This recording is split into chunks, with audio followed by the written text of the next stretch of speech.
ताया सा? तू मने ताया सा कहने का हक राखे है या नहीं, उसका फैसला भी हो जाएगा। बगावत करने की ठाई ही नहीं है ना?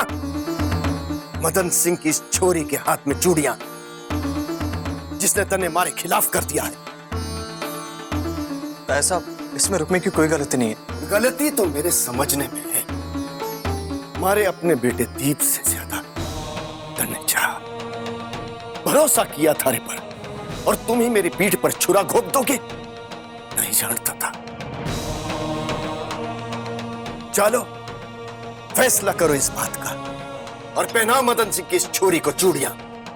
जोड़ लो इससे रिश्ता और तोड़ लो मारे से सब रिश्ते नाते। पैदा था क्यों नहीं?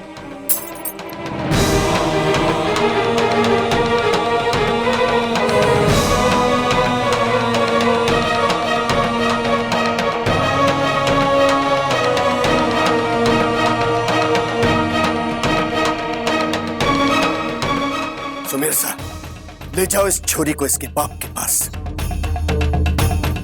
और उसे बताओ कि उसकी मंशा कभी पूरी नहीं होगी। ऐसा नहीं ताया साहब। छोड़ दो मैंने छोड़ दो। बड़े बाबू के पास मत लेके जाओ। कोर्सा बाबू मैंने मार डालेंगे। कोर्सा ताया साहब, मेरी गलती की सजा रुकने को मत दीजिए प्लीज। उसे उसके बापू के सामने मत ले जाए। अब जैसा चाहे मैं वैसा करने के लिए तैयार। वादा करता हूं ताया साहब।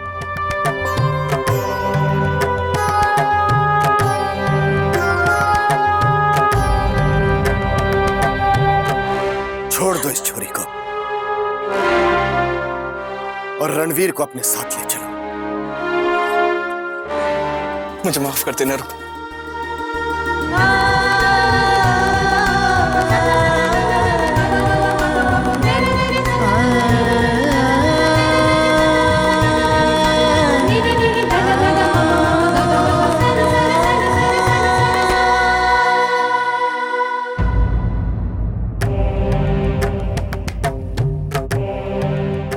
तो आपने पता था कि रणवीर मारे हुक्म के खिलाफ मदन सिंह की छोरी से मिलने वास्ते जा रहा।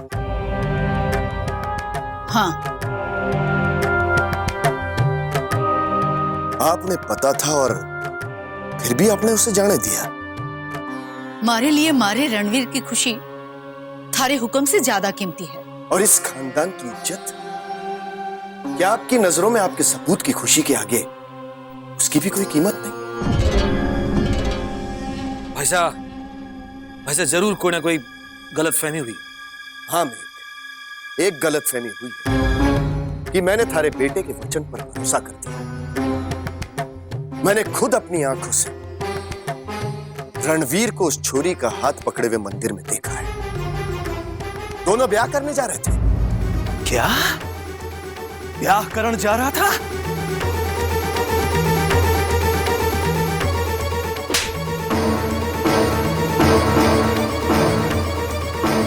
यही थप्पड़ अगर पहले मारा होता तो इसकी हिम्मत न होती हमारे हुक्म के खिलाफ जाने की।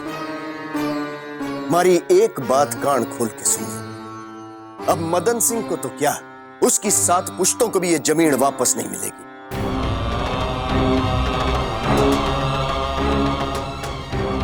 मन ने गरीबी से नफरत ना है, मन ने नफरत है तो बेईमानी से, और उस मदन सिंह ने यही किया। बेईमानी करके अपने छोरी के जरिए तने फंसा ताकि वो अपनी जमीन हत्या सके।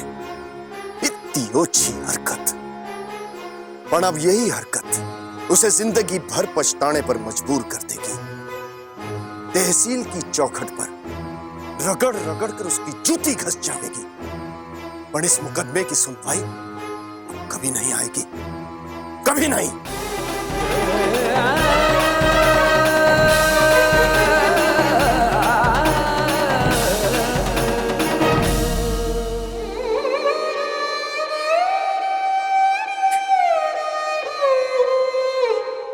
दादी सर, मैं नहीं जी पाऊंगा रुक्मी के बिना। रणवीर, सुबह की उम्मीद से इंसान हर अंधेरी रात काट लेता है। अपने खानदान की इज्जत के लिए तो मैं अपनी जान भी दे सकता हूँ। मुझे एक बात बताइए दादी से, क्या अपनी जुबान रखना इस खानदान की इज्जत रखना नहीं? मैं जानता हूं कि तायसा ने मेरे लिए सारे रास्ते बंद कर दिए, लेकिन फिर भी अपना दिया हुआ वादा निभाने के लिए मुझे कोई ना कोई रास्ता तो ढूंढना ही होगा।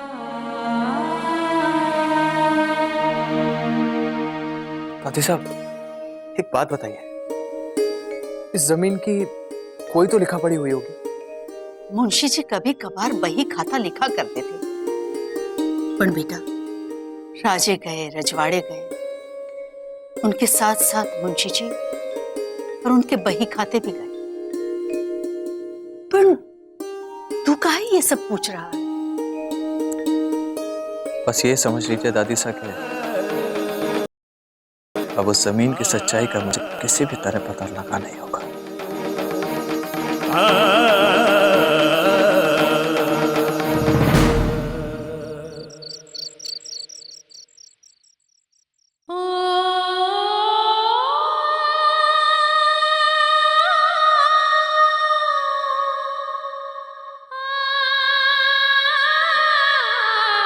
रसान, तू रो क्यों रही है? क्या बात है रसान? अपनी जीजी को ना बताएगी? बोल ना। हमारा ब्याह के लिए शाप पड़ गया है। इस बोझ को जिंदगी भर उठाने की सजा बना डाल दो दीदी। आप इस ब्याह के लिए मना कर दो दीदी। आपकी तकदीर खोटी ना हो सकती। ना रसान, ये देख, हमारी मेहंदी का रंग कितना गाढ़ा हो गया। इसका मतलब हुए है कि छोरी की मेहंदी का रंग जितना गाढ़ा हो, ब्याह के बाद उसकी जिंदगी में उतने ही ज्यादा सुख हुए। हमारी तकदीर तो ये है कि हमारा जिससे ब्याह होने जा रहा है ना, वो हमारे को बहुत खुश रखेगा। इतना खुश कि हमारी खुशी को दुनिया की नजरों से बचा के रखना होगा। मन में पूरा विश्वास है, और तू भी हमारे विश्वास पर विश्वास कर ले।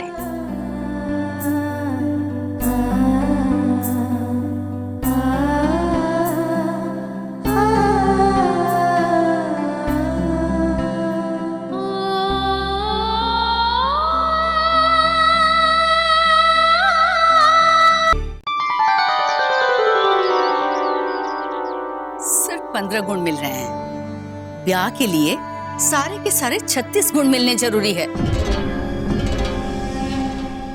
नहीं, ये शादी नहीं हो सकती। आज जमाना कहां से कहां चला गया है, और हम लोग अभी भी इन दकियानूसी बातों पे विश्वास किए बैठे हैं। मेरे लिए लड़का ठीक है, तो फिर कुंडली ठीक हो या ना हो, इससे क्या फर्क पड़ता है? क्या कह रही है तू? थारे को इतनी भी लाज नहीं रह गई कि घर के बड़ों के सामने लड़कियां किस तरह बात करती हैं? माफी मांग अपनी दादी सा से। दादी सा से तो मैं 100 बार माफी मांगने के लिए तैयार हूँ, पर इस बात के लिए नहीं। मैंने कोई बदतमीजी नहीं की। मैंने जो कहा है सब सच है। सच तो तू जानती ही नहीं है, वरना तू ऐसी बात कभी ना करती। इस घर में पहले भी एक बिना कुंडली देके शादी हुई थी, जिसकी सजा आज तक ये खानदान भुगत रहा है। अब मैं नहीं चाहती कि कोई और जिंदगी भी सिर्फ इस वजह से बर्बाद हो कि पति पत्नी की कुंडलियों में गुण नहीं मिले।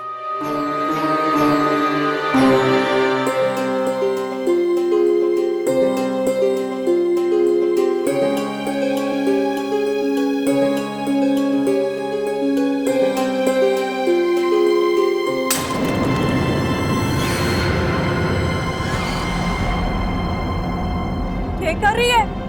देख के काम नहीं कर सकती? इतनी बड़ी बन्नी थाली से नहीं उठाई गई तो कम से कम किसी को आवाज दे देती। अब इसका नुकसान कौन भरेगा? तारा ताया साहब। इमली, जबान संभाल के बात कर, माफी मांगो इनसे। जानो ये कौन है? ये हवेली की बड़ी ठकुराइन।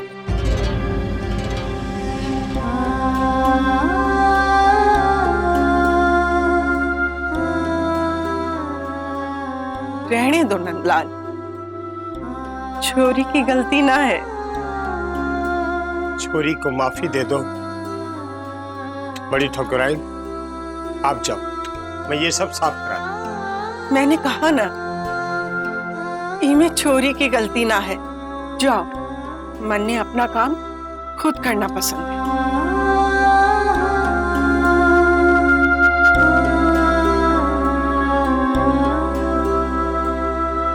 और ठाकुर भंवर सिंह का ब्याह गायत्री देवी से बड़ी धूमधाम से हुआ।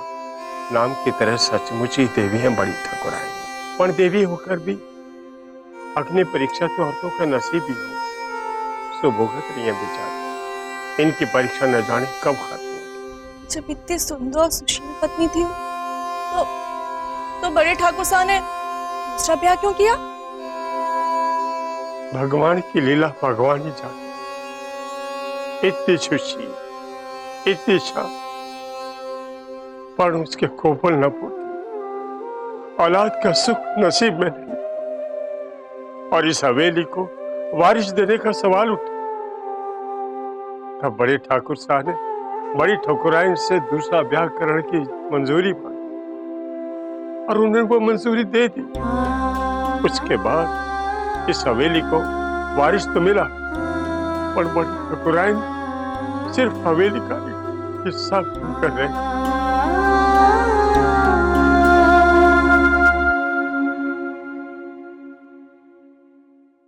धोख दो पापा। आज भी कोई जरूरी काम से जाना है? जी। अरे को होश भी है कि घर में क्या हो रहा है?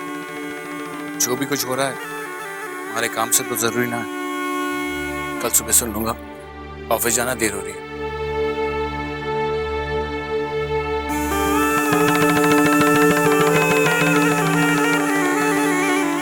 अपने बेटे को समझा, हद से आगे बढ़।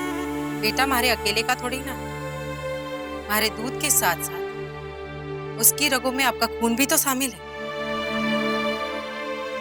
जो गुल बाप ने खिलाए वही बेटा खिला रहा है।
जब भी कोई परेशानी हो गई है,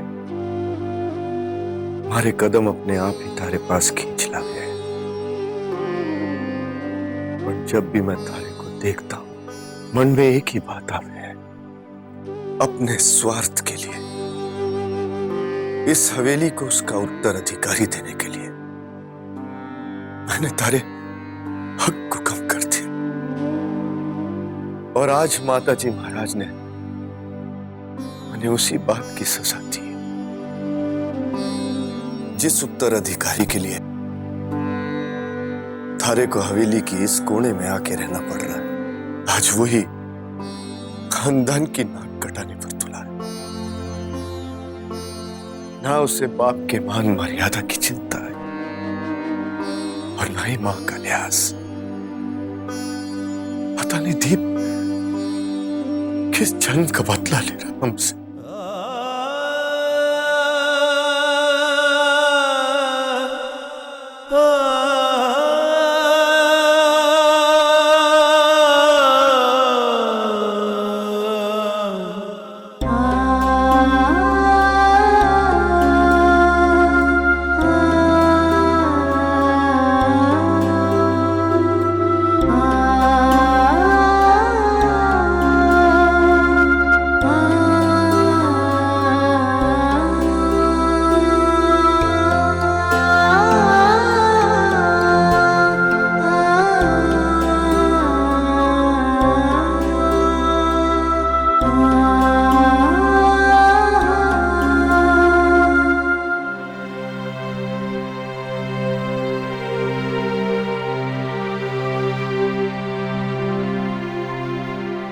इतनी परेशान क्यों लग रही है बिन्नी?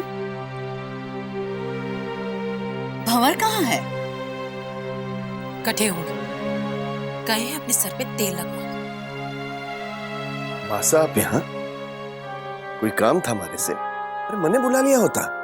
नहीं, कहना कुछ नहीं था। तय खाने की चाबियां चाहिए थी। पंजू से कहकर कुछ सफाई करवानी है। चंचल, मासा को चाबियां दे दो। ठीक। सब ये सफाई वफाई का काम घर की और औरतें कर लिया करेंगी, आप आराम किया करो। आराम तो अब एक ही बार होगा। शुभ शुभ बोलो मासा।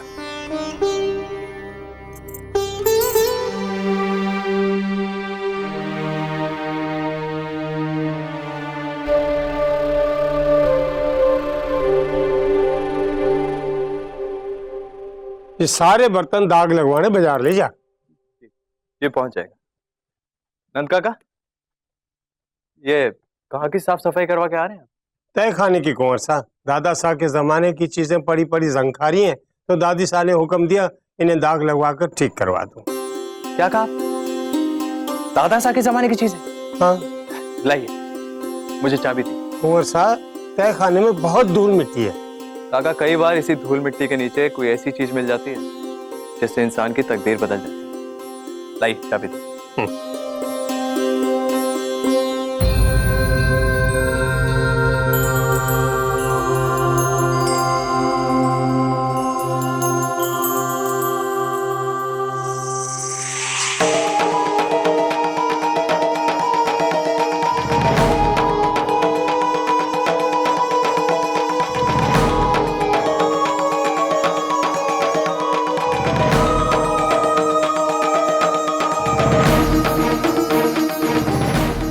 मदन सिंह जी की जमीन का सबूत मिलने की आखिरी उम्मीद भी खत्म हो गई और उसी के साथ रुक्मी को पाने की भी।